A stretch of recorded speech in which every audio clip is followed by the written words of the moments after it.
Hi, this is Amanda Salazar from your Cities and Sustainability class, and here's part one of my semester project, the reflection video. So the first step to becoming more sustainable is to identify the change that you want to make, or in my case, the change that I'm imagining I'm making. So the change that I decided to make is to stop using single-use products in my everyday life, except for when I can't avoid them due to the nature of the circumstances. While I do already use mainly reusable products, for the sake of this project, I've decided to imagine that I didn't, and then tried to see what kind of impact it would have if I just started using them.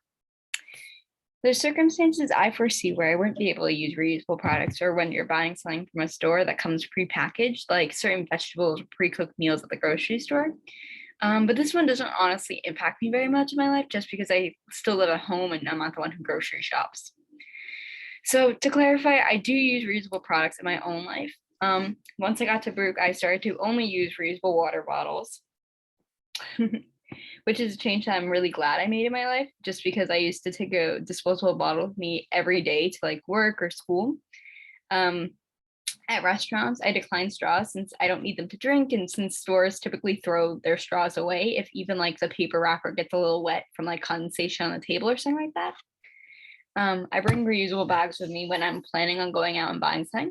And while I was actually working on this assignment, I just ordered a package of reusable metal straws that I'm super excited to start using. But the change that I'm making imaginarily for this project, sorry, is to stop using disposable single-use water bottles, to stop using the plastic straws provided to me at restaurants and coffee shops, to stop accepting plastic bags from the few places that still give them out by this point in New York City, and to stop bringing plastic utensils with me when I eat lunch outside of my home. So instead, in this scenario, I'll be using reusable bottles, drinking without a straw at restaurants, and having a metal reusable one on me in case I ever get a drink that like needs a straw because of the type of cup it's in, and carrying a reusable bag or a tote bag whenever I know I'm going shopping, and also turning down plastic bags when they're given to me for like leftovers from a restaurant or like a takeout food place, and bringing regular metal utensils with my lunches. Sorry. But these changes are really only helpful if they contribute to sustainability and are something that I can keep up for a long time. For something to be sustainable, it needs to be something that people can do for a sustained period of time. And this means it often can't be something that's very costly or hard for people, or else they may just stop doing it. Sometimes sustainable choices seem like they're a big commitment or really expensive, but they don't have to be. There's a range of ways that we can each contribute to sustainability and become greener in our everyday lives. Some things are easier for some people to commit to than for other people. For example, veganism is often thought to be a big commitment in both money and time and personal sacrifice. Yet it's a sustainable diet that, if scaled up to a lot more people, could really help the environment. However, not all sustainable actions need to be such high commitment. The changes I selected aren't very hard to make, nor are they very expensive. So I'll start with reusable water bottles. I'm also going to change the slide really quick. There we go. All right, so they're both, reusable water bottles are both sustainable in terms of the environment and in terms of spending. The average reusable bottle is around $5 to $10 per bottle. However, when I searched online, I was able to find bottles that are being sold for as cheap as 64 cents per piece before shipping and handling. At a gas station market in Brooklyn, plastic water bottles that are like disposable are usually $1 or more. And a regular sized water bottle that you can buy at an event or a venue, however, can be $3, $4, $5 just for something that you're going to gulp down in a few minutes and then throw out. While it's definitely true that you can find pretty expensive reusable bottles, if money is an issue for you, you don't have to choose the expensive brand or the expensive model. Ultimately, a reusable water bottle ends up saving you money, since a case of water bottles can be about $5 or so. If a case has 24 bottles and you drink about one a day, then you run out of a case in less than a month. If you buy a single water bottle somewhere, it could be a couple dollars per bottle, which adds up. Then think about how much water we're supposed to drink in a day. That number is 8 cups or 64 ounces. A regular sized single-use water bottle holds 16 ounces, which is 1/4 of what we're supposed to be drinking each day. If a single bottle is $2, let's say, and you need to drink 4 in a day, then that's $8. That also means that your 24 case of plastic bottles will only last you 6 days. That's $4 to $8 every 6 days for another case. A reusable water bottle, however, is a one-time purchase that then can be used a bunch of times without having to pay extra. The water is free since you already paid for your home to have running water, and since you would still pay for running water even if you weren't using a reusable bottle, so it doesn't add on any more cost. But does a reusable water bottle really make much of a difference to the environment? Well, more than 8 tons of plastic water bottles end up in the ocean every year. A single plastic bottle takes 450 years to degrade. Multiply that by 8 tons every year, and that's a lot of plastic. By the year 2050, it's estimated that there will be more plastic floating around in our oceans than fish swimming. By using a reusable water bottle, I can avoid contributing to this problem. Reducing single-use straw usage can be an even easier way to be more sustainable. Usually, you don't need a straw to drink out of a glass or a cup if you're an adult. However, there's the more sustainable option of using a reusable metal straw if you really want to drink out of one. The prices of a box of plastic drinking straws can vary quite a bit, but the average cost for a box of 250 straws is about $5 from what I found online. They can also be much cheaper. Paper straws, on the other hand, cost a good amount more. Compostable straws can cost about $8 up to $20 for 200 to 400 packs.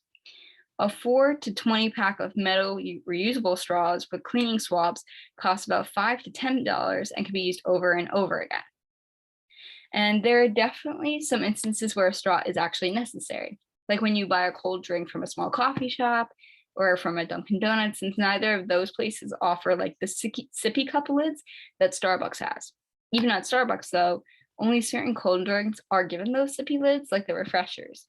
The Frappuccinos don't get those, so you need to have a straw for them. Carrying a reusable metal straw in your bag takes up little space and will keep you from having to use a plastic or even a soggy paper one. Straws are unsustainable because they contribute to huge amounts of plastic polluting our oceans and our streets. Plastic straws are in the top 10 of plastic products that end up in our oceans. When they get there, they often end up getting eaten by sea turtles and seabirds, which can be fatal for them. By using reusable straws or no straw at all, I wouldn't be contributing to this. Admittedly, I find the reusable bag plan to be a little bit less convenient because that requires me to carry one with me a lot of the time, since you don't always know when you're going to be going to a store and buying something. However, I pretty much always have a book bag on me when I'm out of the house, so I might not need to carry a tote bag everywhere. I could probably just put my purchases directly into my book bag.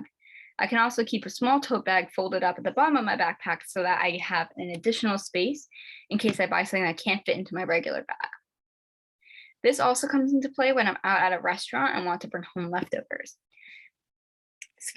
Restaurants sometimes give you plastic bags to put your containers in, but I can decline those bags and either carry my to-go container by hand or maybe put it in a tote bag or a reusable bag if I thought to bring one.